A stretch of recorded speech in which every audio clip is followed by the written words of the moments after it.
জীবনে কোনোদিন দেখেছেন ফুরফুরার হুজুর কেবলাদের বাড়িতে যাওয়ার পরে মহিলাদের নিয়ে সামনে হুজুররা ওয়াজ করেছে? কথা বলেন। বসিরহাট দরবারে গেলে দেখেছেন? এখন নতুন আমদানি হচ্ছে সব হাইব্রিড হুজুর বেরিয়েছে। কি হুজুর? হাইব্রিড। ওরা সামনে না, এখন স্টেজে হাজির করেছে এই লোক। এতদিন ওয়াজ করেছি, এতদিন ওয়াজ করছি মহিলাদের কণ্ঠস্বর শোনা হারাম, বেগানা পুরুষদের জন্য শোনা মহিলাদের কণ্ঠস্বর হচ্ছে কানের কাবিরা, আপনার কানে জিনার গুনাহ। কি ধরনের গুনাহ? জিনার গুনাহ। জিনা যেরাম করলে গুনাহ হয়, ওই গুনাহ মহিলাদের কণ্ঠস্বরের আওয়াজ পুরুষদের জন্য শোনা, বেগানা পুরুষদের, বেগানা নারীদের কণ্ঠস্বর শোনা এতটাই হারাম। সেই মৌলী সাহেব এখন স্টেজে মেয়ে লোক তুলে নিয়ে বলছে বুখারী পড়ো। হালাল হয়ে গেছে। হ্যাঁ গরু, তুই যে এর আগে এত ফতোয়া দিয়ে ঘুরলি, মহিলারা যে মহিলাগুলো স্টেজে গজল পড়তে বলে তাদেরকে গোষ্ঠী উদ্ধার করে দিলি, এখন তোর কাছে হালাল হলো কোত্থেকে? তোর বাপের তৈরি করা নাকি শরিয়া? বললি বলে শাহনাজ বিরাট উল্টো পাল্টা বলে। রাগ হচ্ছে না, হয় না, কথা বলছে না কেন? মদিনার মসজিদে নবী শরীফে সাহাবায়ে কেরামদেরকে আল্লাহ নবী নসিহত করলেন। মহিলা সাহাবীরা উঠলেন, ইয়া রাসূলুল্লাহ, হাবিবাল্লাহ, হুজুর নারীদের জন্য আপনি আমাদের জন্য একটু নসিহত করুন, আপনার কাছ থেকে আমরা নসিহত শুনতে চাই। আল্লাহ নবী বললেন, এখানে পুরুষেরা আছে, তোমাদের জন্য এখানে নসিহত করা যাবে না। নারীরা আবেদন জানিয়েছে যে আপনি আমাদের জন্য একটু নসিহত করুন। নবী বললেন, এখানে তোমাদের ওয়াজ হবে না। ও আমার সাহাবীরা চলে যাও, আমার সাহাবী আব্দুল্লাহর বাড়িতে চলে যাও। আব্দুল্লাহর বাড়ির ঘরটা বা ঘরটা অনেক বড়। ওই বড় ঘরের ভিতরে তোমরা যতজন মহিলা এসেছো সব মহিলাগুলো ঢুকে যাও, আমি রাসূল পাক যাচ্ছি। আল্লাহ নবী সমস্ত সাহাবীয়া মহিলা হুজুর এমনি করে হযরত আব্দুল্লাহ রাদিয়াল্লাহু তাআলা আনহুর ঘরেতে চলে গেলেন। আল্লাহ নবী নিজে গিয়ে হাজির হলেন সঙ্গে হযরতে হাফসে বেলালকে নিয়ে। আল্লাহ নবী বললেন, বাবা আব্দুল্লাহ, বাড়িতে কি মোটা কাপড় আছে? ইয়া রাসূলুল্লাহ, হাবিবাল্লাহ, আছে। আল্লাহ নবী বললেন, আমার সামনাসামনি ওটাকে পর্দা করে টাঙিয়ে দাও। একবার জোরে হবে। ভাই নবী পাকের চোখের গোনা ছিল? বল না রে বাপ। জবানের গোনা ছিল? হাত মোবারকের গোনা ছিল? চক্ষু মোবারকের গোনা ছিল? অন্তর মোবারকের গোনা ছিল? নবী তো সমস্ত গুনাহ থেকে পাক। সুবহানাল্লাহ বলেন। সেই নবী পর্দা দিয়েছে কেন? সেই নবী মহিলাদের সামনে পর্দা দিলেন কেন? আর তুই মৌলী সাহেব তোর গোনা নেই? তুই তো পরের বইয়ের দিকে তাকালে আর চোখ ফেলিস না। কথা বলে না? নবীর জন্য যদি পর্দা হয়ে থাকে, তোর জন্য কি দেওয়া উচিত? দেয়াল তোলা উচিত না? কথা বলছেন না কেন? নবীর জন্য যদি কাপড়ের পর্দা হয়ে থাকে, তোর জন্য তো দেয়াল ওঠার দরকার ছিল। এই মিয়া, তুই সামনে মেয়ে ছেলে পড়ছিস, বললি শাহনাজের নামে প্রচার করা হচ্ছে নাকি মহিলা শিক্ষা বিরোধী। শেখাবে কোরআন, আবার জবাই করায় শেখাবে কোরআন। এই শিক্ষার দরকার আছে? কথা বলছেন না কেন?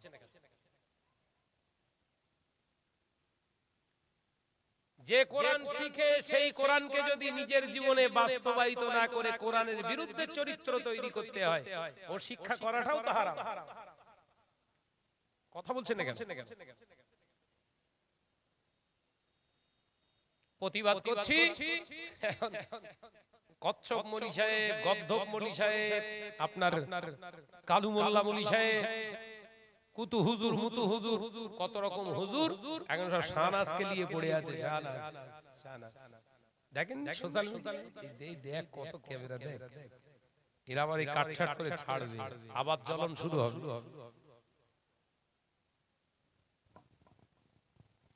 কালো তো ভালো, কালো তো জগতের আলো, কিন্তু এই কালো যদি হয় জাহান্নামের কালো, ওটা ভালো কথা বলে না তো। কালো তো ভালো, এই তো কালো ড্রেস পরে আছে, এ খারাপ হলে পড়তুম। কালো তো ভালো, কাবা বাইতুল্লাহ শরীফের গেলাপ তো কালো, ও কালো তো ভালো, কিন্তু জাহান্নামের আগুনের কালো, ওটা কি ভালো?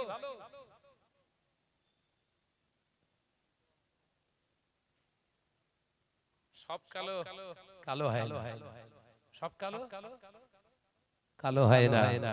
কিছু কালো আছে একেবারেই কালো, সেটার নাম হচ্ছে জাহান্নামের আগুন, একেবারেই কালো, ও ফর্সা হওয়ার কোনো লাইন নেই।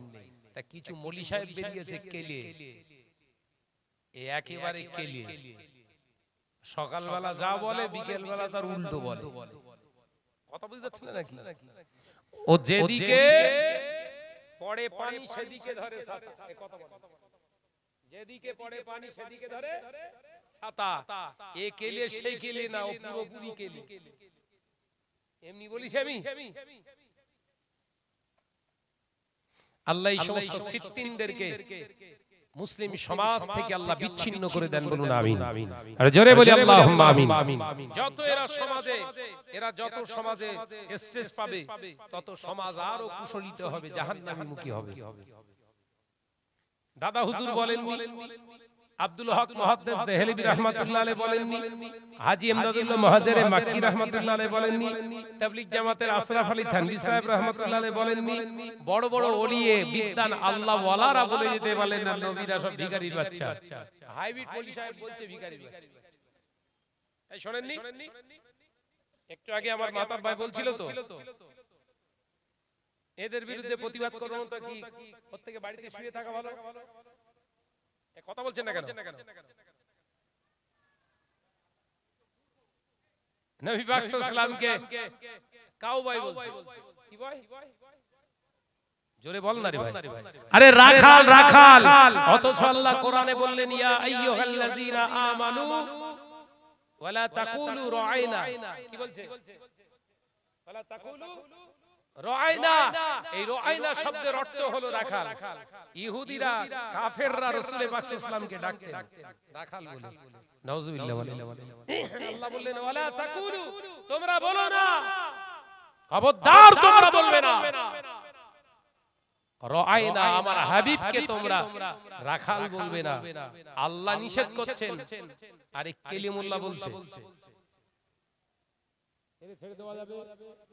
কথা বলছেন না কেন? আমরা কি ওই রকম শিক্ষা অর্জন করেছি?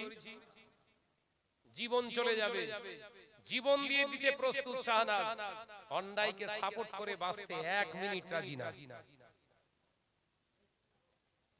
আল্লাহ আমাদের বোঝার তৌফিক দেন, বলুন আমিন। আরো জোরে বলি আল্লাহুম্মা আমিন। ভাইরা, মা, নওজওয়ানেরা, যুবকেরা, ছেলেরা, বাচ্চারা, পর্দানাশীনা মা ও বোনেরা, শুনে রেখে দিন, জেনে রেখে দিন, আমি আয়াতে কারিমা এর জন্য পড়েছি। আল্লাহ কোরআন পাকের ভিতরে জানিয়ে দিলেন, ইয়া আইয়ুহাল্লাযীনা আমানু, হে আমার বিশ্বাসী সম্প্রদায় বান্দারা, আমি আল্লাহ পাক জানিয়ে দিলাম, আতিউল্লাহ, আমি আল্লাহ আমার ইতাআত তোমরা করো, ওয়া আতিউর রাসূল, আমার হাবিবের ইতাআত তোমরা করো, ওয়া উলিল আমরি মিনকুম, ওই সমস্ত আলেমে দ্বীনের ইতাআত তোমরা করো, ওই সমস্ত আলেমে দ্বীনের সোহবতে তোমরা যাও যে আলেমগুলো শুধু ইলম হাসিল করেছে, ওরা দুনিয়ার জমিনে কোরআন পড়ে, দুনিয়ার জমিনে হাদিস পড়ে, এটাই শেষ কথা নয়। যতটুকু পড়েছে ততটুকুর উপরে আমল করেছি কিনা দেখো। ওই আলেমের কাছে তোমরা যাবে যে আলেমটা ইলম অর্জন করে আতিউল্লাহ, আল্লাহর ইতাআত করেছে। আল্লাহর ইতাআত মানে আল্লাহর হুকুমের গোলামিত্ব করেছে। ওয়া আতিউর রাসূল, শুধু হাদিস মুখস্থ করেন না, হাদিসগুলো পড়ে তার উপরে জীবন গঠন করেছে। ওয়া উলিল আমরি মিনকুম, আমি আল্লাহ বলছি ওই আলেমের সোহবতে তোমরা যাবে, আমি আল্লাহ আমার হাবিবের সন্ধান পেয়ে যাবে। একবার জোরে হবে না? তাহলে কোন আলেমের কাছে যেতে বলছে? এই দেখে দেখে ওয়াজ করে শুধু ওর কাছে, কোরআন খুলে তাফসীর করে ওর কাছে না। ও যে কটা লাইন পড়ে ওই কটা লাইনের উপরে জীবন চলে। বোঝাতে পারলাম না তো? যে কটা লাইন এখানে ওয়াজ করছি আমি, ওই কটা লাইন যদি আমি আমল করি তাহলে আল্লাহর কাছে হলাম আমি আলেমে কামেল। কথা বুঝাতে পারলাম না? আর 100 লাইন ওয়াজ করে এক লাইনও আমল করিনি, আমি শুধু আলেম, আমার কাছে পাওয়া যাবে না আল্লাহ রাসূলের সুন্নাহ। আছে না?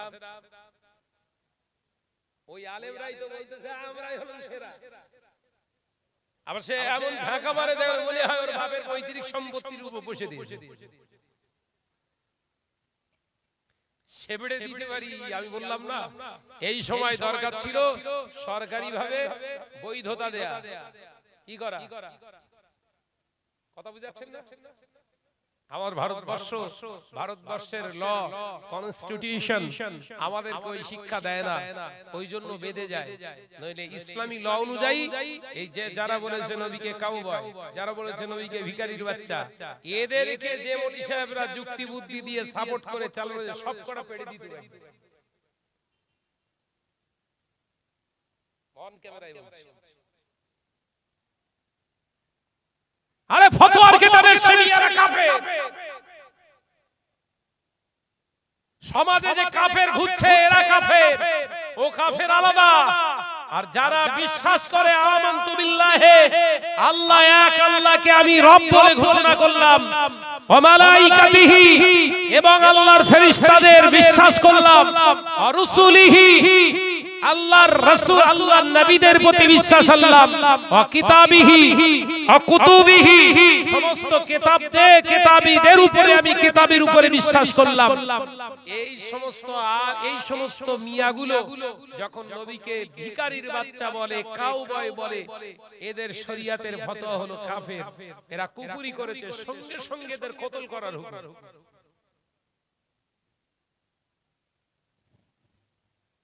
মুসলিম সমাজ বিভ্রান্ত হচ্ছে।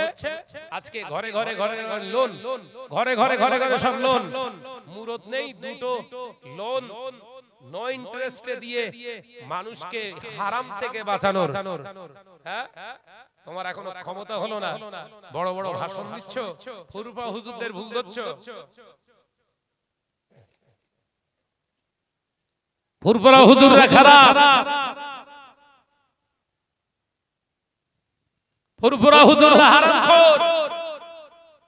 তা তুই যদি এত হালালখোর হবি, লোকের কাছ থেকে চাঁদা তুলে মাদ্রাসা চালাবি কেন? কথা বলছেন না কেন? লোকের কাছ থেকে যে চাঁদা তুলিস, ওই চাঁদাগুলো কি তোর বাপের পৈতৃক সম্পত্তি বিক্রি করা? ওটাও তো লোকের কাছ থেকে চাঁদা তুলে মাদ্রাসায় লাগাচ্ছিস, ও তো হারামের টাকা। কথা বলছেন না কেন? ফুরফুরা হুজুরদের হারামখোর বলার আগে নিজের পিঠের সামনে, কপালে, নিজের সামনে সাইনবোর্ড টাকা, সবার থেকে বড় হারামখোর আমি। কথা বলছেন না কেন? তোমরা একা বলতে পারো না? ঢেবা মৌলভী সাহেব বেরিয়ে যাওয়া, ঢেবা, আমি নাম রেখেছি কচ্ছপ। কি মৌলভী সাহেব? কচ্ছপ। সমাজের বুকে বাজার পাওয়ার জন্য এমনি কেউ চেনে না, ওই ডায়মন্ডের ওদিকে ঘর। বুঝতে পেরেছেন তো? চোখ মোটা মৌলভী সাহেব, তিনি দেখি যে তোয়া চাচাদান হুজুরকে ইন্ডিকেট করে কথা বলছে, ভণ্ড ভণ্ড ভণ্ড ভণ্ড করে। তোয়া চাচাদান যদি ভণ্ড হয়, ভণ্ডর মতো একটা কাজ করে দেখা না। মুসলিম উম্মার জন্য ঈদের দুটো ছুটি তিনি আদায় করিয়েছেন সরকারের কাছ থেকে। তোর মুরদে হবে একটা কাজ করে দেখা। কত বাচ্চা মুসলিম ছেলে চাকরি পেয়েছে তানার ওসিলায় অনেক সমস্যা সলভ হয়। তানার কথা শুনে বর্তমান শাসক, তানার কথা শুনে। তোর কথা কে শুনে? কুকুর শুনে? কথা বলে না তো? তোর কথা কুকুর শুনে? তোর নিজের কথা তোর নিজের বউ শোনে না, তুই আবার অন্যের ভুল ধরতে যাচ্ছিস।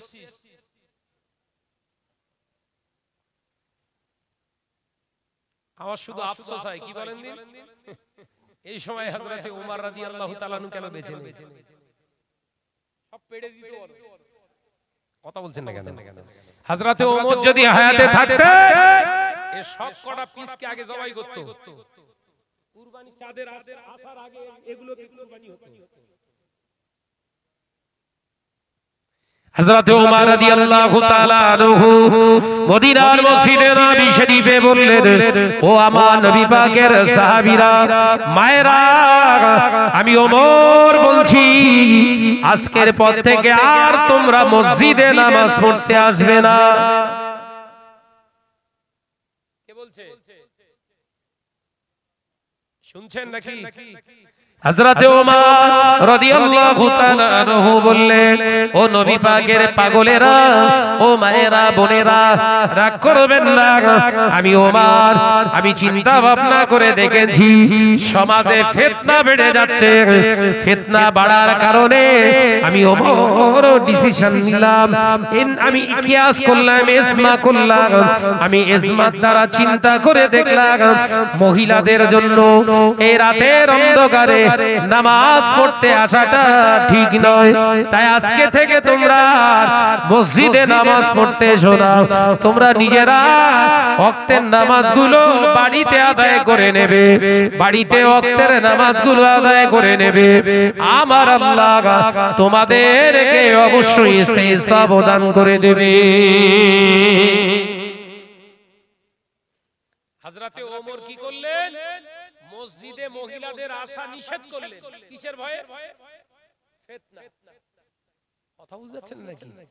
সাহাবীদের যুগের কথা বলছি, বলো।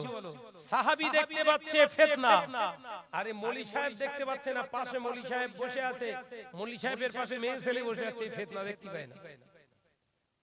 তাহলে এই কি মুফতি? কানা মুফতি না? এই কি মুফতি? জোরে বলে। কানা মুফতি না? এই কানা মুফতি সমাজ সংস্কার করবে না সমাজে আরো আবর্জনা ভরবে? কোনটা? আল্লাহ নবী দিন ও দুনিয়ার বাদশা হাবিবুল্লাহকে, নবী জনাবে মুহাম্মদুর রাসূলুল্লাহকে সাল্লাল্লাহু আলাইহি ওয়াসাল্লাম জলিল কদর সাহাবী আমাদের আম্মা জান হযরতে আয়েশা সিদ্দিকা রাদিয়াল্লাহু তাআলা আনহা, হুজুর আমার হায়াতে রয়েছে, আল্লাহ নবী ইন্তেকাল হয়ে গেলেন। দয়ার নবী রাহমাতাল লিল আলামিনের রওজা মুবারক হলো, মাজার মুকাদ্দাস হলো, যেই জায়গায় তিনি ইন্তেকাল করেছিলেন ওই জায়গায় তাকে কবরস্থ করা হলো। একবার জোরে বলবেন না? আল্লাহর নবী যেখানে তিনি ইন্তেকাল করেছিলেন ওই জায়গাতেই রাসূলুল্লাহর কবরস্থ করা হয়েছে। তার মানে সেটা ছিল তো ঘর। রাসূলের এখন যেটা রওজা মুবারক, ওটা আসলে কি ছিল? আমার নবী পাকের হুজরা মুবারক, ওইটাই হচ্ছে রাসূলের ঘর, ওখানেই দাফন করা হলো। ভাই, স্বামী স্ত্রী থাকলে এই স্বামী স্ত্রী থাকার জায়গাটায় যদি স্বামী দাফন করা হয়, স্ত্রী কোথায় থাকবে? বিবি কোথায় থাকবে? আল্লাহ নবী দয়ার নবী রাহমাতাল লিল আলামিনের কলেজার বিবি আম্মা জান হযরতে আয়েশা সিদ্দিকা রাদিয়াল্লাহু তাআলা আনহা, হুজুর আমার দেখতে পাওয়া যায় আল্লাহ নবীর কবরের মাজার মুকাদ্দাসের পাশে একটা চাদর নাই, কিছুই টাঙালেন না। আল্লাহ নবীর কবরের পাশেই তিনি বিছানা করে শুতে লাগলেন। একবার জোরে বলুন। নবী মাজার মুকাদ্দাসে শুয়ে আছে কবরের ভিতরে, আর পাশে আম্মা জান শুয়ে আছে, কোনো পর্দা নেই। কথাটা কিন্তু বুঝতে হবে খুব ডিপলি। আল্লাহ নবী দয়ার নবী রাহমাতাল লিল আলামিন হুজুর আমার দয়ার নবীর কবরের পাশে আম্মা জান হযরত আয়েশা সিদ্দিকা রাদিয়াল্লাহু তাআলা আনহা ঘুমাতে লাগলেন। নো টেনশন, নিজের ঘরের ভিতরে রাসূলুল্লাহর কাছে তিনি আছে। হঠাৎ দেখতে পাওয়া যায় হযরত আবু বকর ইন্তেকাল হয়ে গেল।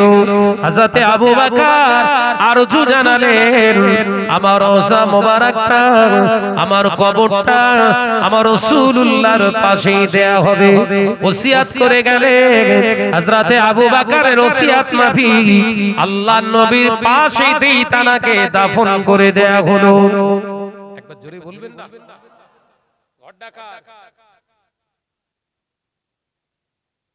এইসব বুঝতে পারছেন না নাকি?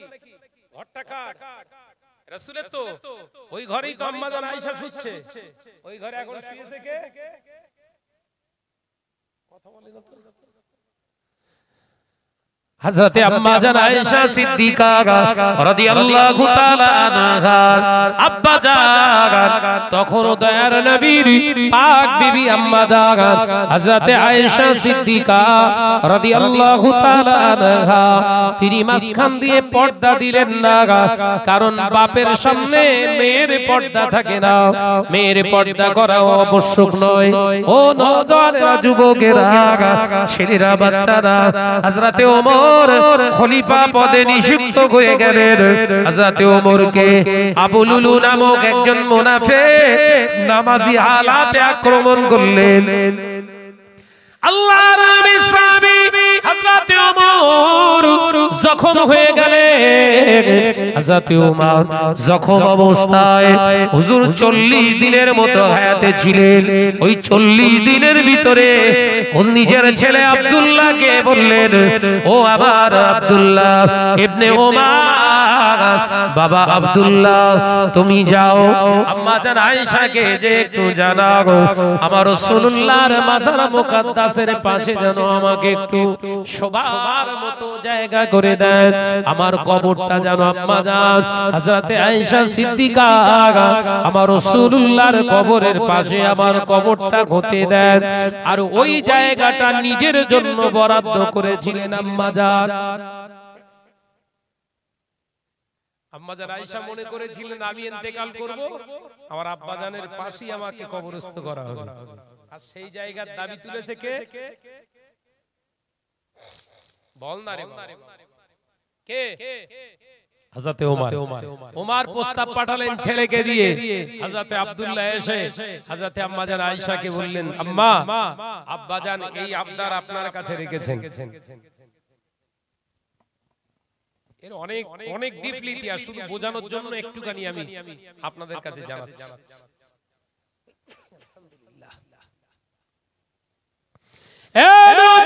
যুবকেরা, ছেলেরা, বাচ্চারা, পর্দানশীরা, মা ও বোনেরা, আল্লাহ নবীর নবীর কলেজার বিবি আম্মা জান হযরতে আয়েশা সিদ্দিকা রাদিয়াল্লাহু তাআলা আনহা হযরতে ওমরের প্রস্তাবটা মেনে নিলেন। কবরস্থ করা হলো হযরতে ওমর রাদিয়াল্লাহু তাআলা আনহু। হুজুর আমার আল্লাহ নবীর সাহাবী আবু বকরের ঠিক হাঁটু বরাবরের কাছে শুয়ে রইলেন। আল্লাহর নবীর দুইজন সাহাবী যখন রাসূলুল্লাহর কবরের পাশে, কবর মোবারক রওজা মোবারকের পাশে তাদের কবরস্থ করা হলো, আম্মা জান আয়েশা সিদ্দিকা রাদিয়াল্লাহু তাআলা আনহা এবার থেকে ওই দিন থেকে মোটা একটা কাপড়ের পর্দা করে দিয়ে তিনি পর্দার আড়ালেতে শুতে লাগলেন। জোরে বলুন। আমি বোঝাতে পারছি না বলো আপনাদের। রাসূল শুলেন, পর্দা টাঙালেন না। বাপ শুলেন, পর্দা টাঙালেন না। ওমর শুলেন, পর্দা। দুটো প্রশ্ন এখানে আমার। কটা প্রশ্ন? দুটো প্রশ্ন। এখানে প্রথম প্রশ্ন হচ্ছে, তিনি তো দুনিয়া থেকে চলে গেছেন, এই মৃত মানুষের জন্য পর্দা করলেন কেন?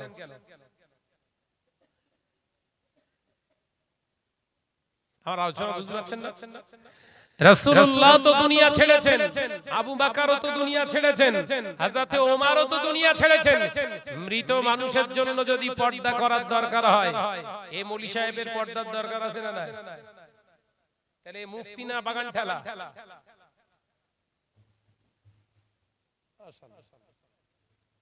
বোঝাচ্ছি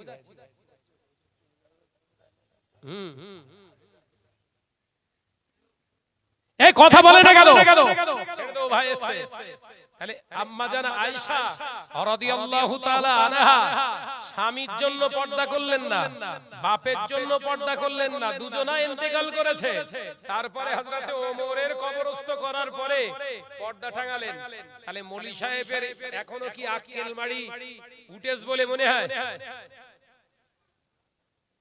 এই মৌলী সাহেবের কি এখন আক্কেল মাড়ি উঠেস বলে মনে হয়? এই আবার হাদিস দেখে বর্ণনা করে বলে আমি বিরাট কিছু জানি, তোর কলকে কাবাব করে দেব, আমার নাম শাহনাজ।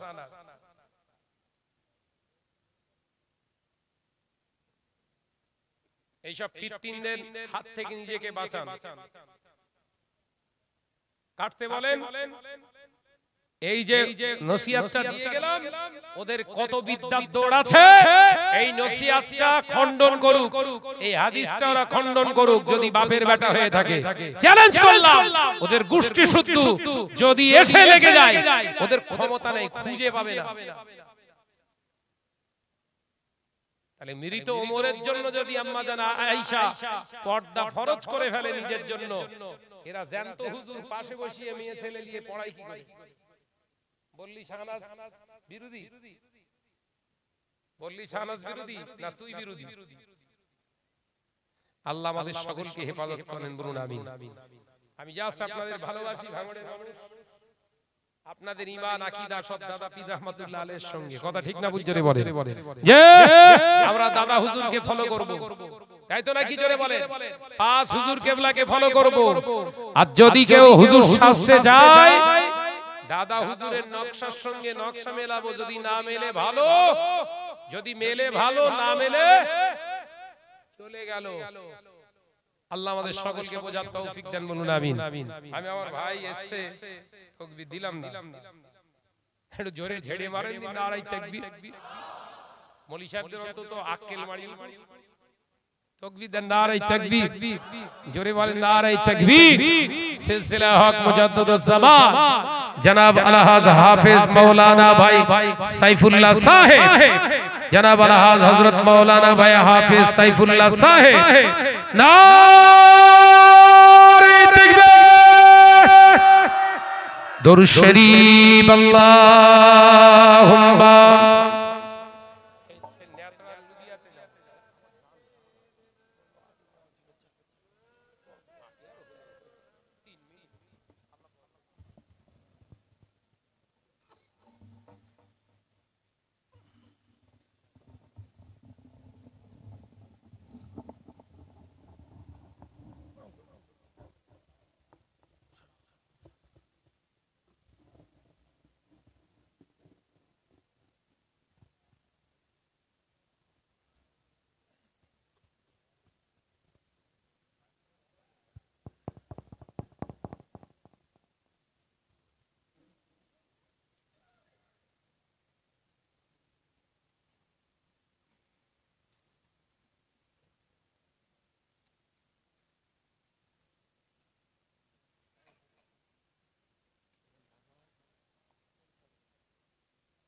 السلام عليكم ورحمة الله وبركاته.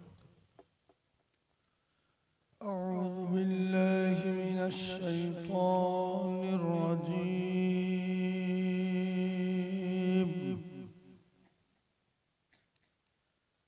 بسم الله الرحمن الرحيم.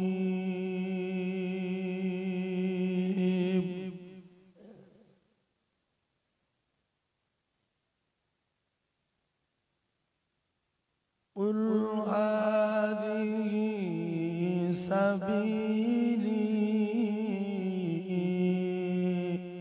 أدعو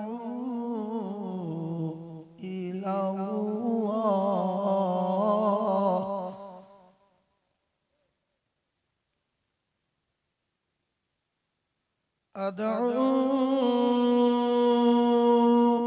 إلى الله على بصيرة أنا ومن اتبعني وسبحان الله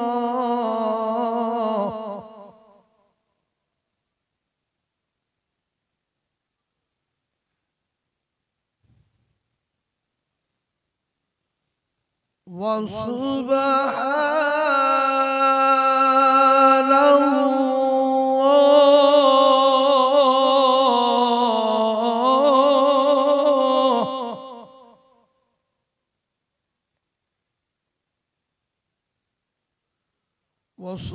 وسبحان الله وما أنا من المشركين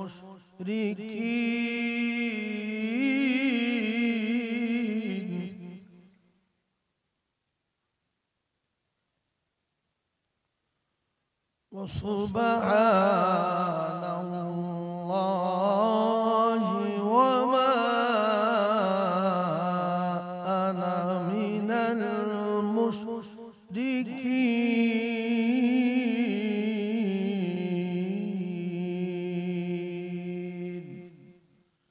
صدق الله العظيم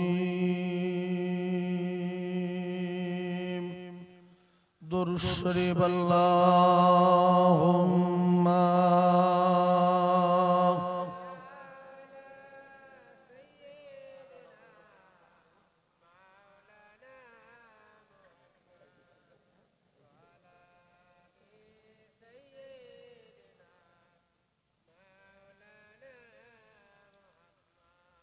যার কদমের ওসিলাতে হাবিয়াত নিবে যায় যার কদমের ওসিলাতে হাবিয়াত নিবে যায় সে যে মোদের দয়ার নবী আসেন শুয়ে মদিনায় আল্লাহুম্মা সাল্লি আলা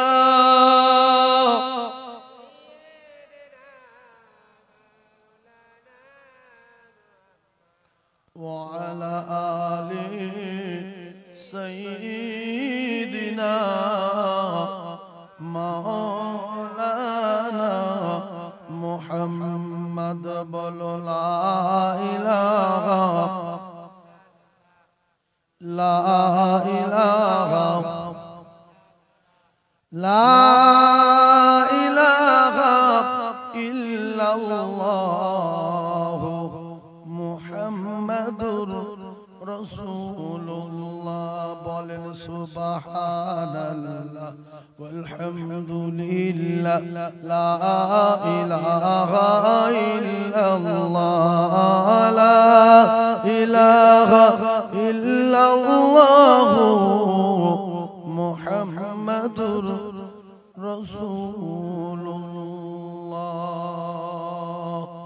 সকলে বলেন সাল্লাল্লাহু আলাইহি ওয়াসাল্লাম সম্মানীয় আজকের মাহফিলের সভাপতি মোহতারাম আলামা হযরত উপস্থিত আমার দিনদার নামাজি পরেশগার মুমিন মুত্তাকি আল্লাহ আল্লাহ বাবাজিরা ভাইরা পর্দানশিনা আল্লাহ ভিরু আম্মা জান ও বোনেরা আল্লাহ তাবারক আল্লাহর দরবারে লাখ কোটি শুকরিয়া আদায় করি যিনি এখনো পর্যন্ত আমাদেরকে দয়া করে রহমতি মজলিসে বেহেশতের বাগানে ফেরেশতাদের সঙ্গে বসিয়ে রেখেছেন এইজন্য আমরা সবাই উচ্চ আওয়াজে বলি আলহামদুলিল্লাহ আমরা একবার আলহামদুলিল্লাহ বলবো একবার সুবহানাল্লাহ বলবো একবার কলেমা শরীফ পড়বো যদি জীবনে একবার কবুল হয়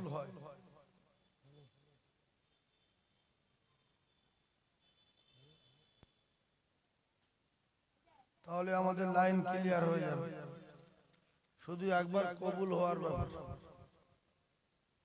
তাহলে আমরা যেটা বলবো, যেটা করব, নিয়ত থাকবে যেটা যেন বেকার না হয়ে যায়।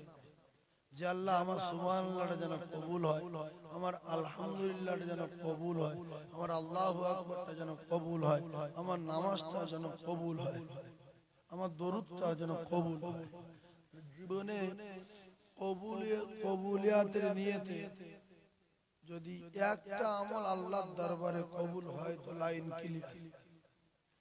মত করের একটা আমল কবুল হয়ে গেল, মত কর ক্লিয়ার। সন্তানের একটা আমল কবুল হয়ে গেল তো সন্তান ক্লিয়ার। নোংরা নারীর একটা আমল কবুল হয়ে গেল তো নোংরা নারী ক্লিয়ার। মত কর বাসার হাফি, সে আরবি কাগজে সম্মান করেছে, তার লাইন ক্লিয়ার হয়েছে না হয় না? একটু জোরে বলেন। আমরা কি মত কর? আমরা তো ভালো লোক, তাহলে বাসার হাফি চারও আমাদের তাড়াতাড়ি আমল কবুল হয়ে যাওয়ার দরকার আছে না নাই? এরপরে একটা নোংরা মেয়ে, যে টাকা দিয়ে গুনার কাজ করতো, টাকা নিত, গুনায় লিপ্ত হতো, সেই নোংরা নারীটা বুখারী শরীফের ভিতরে এসেছে, সে কুত্তার পানি খাইয়েছে, উপকার করেছে, আল্লাহ খুশি হয়ে তার গুনাহ মাফ করে দিয়ে। একটা নোংরা নারী যদি সে তার একটা কাজ করে তার জীবনের গুনাহ মাফ করিয়ে নিতে পারে, একটা মত কর যদি আরবি লেখা কাগজে সম্মান করে সে লাইন ক্লিয়ার করে নিতে পারে। বাইজিদ গোস্তামি তার মায়ের পানি খাওয়াবার জন্য রাত্রে বেলা পানি নিয়ে গিয়ে দেখে মা ঘুমিয়ে পড়েছে, দাঁড়িয়েছিল যে আমার মায়ের জাগাবো না, কষ্ট হবে, ঘুমিয়ে পড়েছে, আপনি আপনি উঠে যাবে, আপনি উঠলে পানিটা দেবো, আমি ডাকলে কষ্ট হবে। তো এই পানির গেলায় নিয়ে দাঁড়িয়েছিল, মা সকালবেলা উঠে দেখছে যে এখনো গেলায় নিয়ে দাঁড়িয়ে। তো মা বললো, বাবা তুমি ঘুমাওনি? বলছে, মা আপনি ঘুমিয়ে পড়েছেন, আমি পানি এনে দেখলাম আপনি ঘুমাচ্ছেন, সেই জন্য আমি দাঁড়িয়ে আছি যে মা উঠলে দেবো। আপনি যখন ডান পাশে ঘোরেন আমি ডান পাশে যাই, আপনি যখন বাম পাশে ঘোরেন তো আমি বাম পাশে যাই। এই করতে করতে সকাল হয়ে গেছে, আমি আপনার জাগাই না। মা সঙ্গে সঙ্গে বাচ্চা শুইয়ে দিলেন, শুইয়ে দিয়ে আল্লাহর দরবারে নামাজের পাটি বসে কাঁদলেন যে আল্লাহ, আমি আমার বাচ্চার উপরে খুশি, আপনি আমার বাচ্চাকে আপনার ওলি বান্দাদের খাতায় নামটা লিখেলেন, আল্লাহ আমার বাচ্চার উপরে আমি খুশিতে ফানা হয়ে গেছি, আল্লাহ আপনি কবুল করেন। তো সে বাইজিদ বোস্তামি রহমাতুল্লাহ আলাইহি হয়ে গেল, আল্লাহ পাক তার কবুল করে নিল।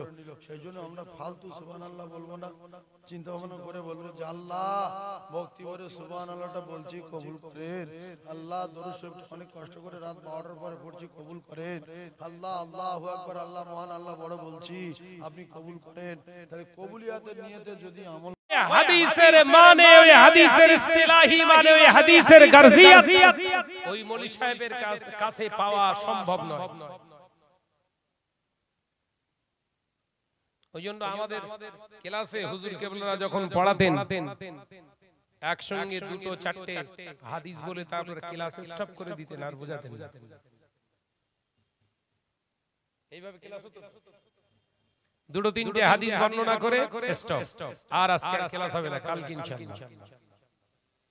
তার মানে এই যে তিনটে চারটে হাদিস তোদের পড়িয়েছি, এই হাদিসটা আগে ভালো করে বাড়িতে মুতাআলা কর, স্টাডি কর, এতে বুঝবি এই হাদিসের সারমর্ম কি, ব্যাখ্যা কি, এইটা বুঝে কালকে আবার এসে পড়া দিবি, আবার নতুন হাদিস শোনাবো। আরে মৌলী সাহেব কি করছে বলেন? হ্যাঁ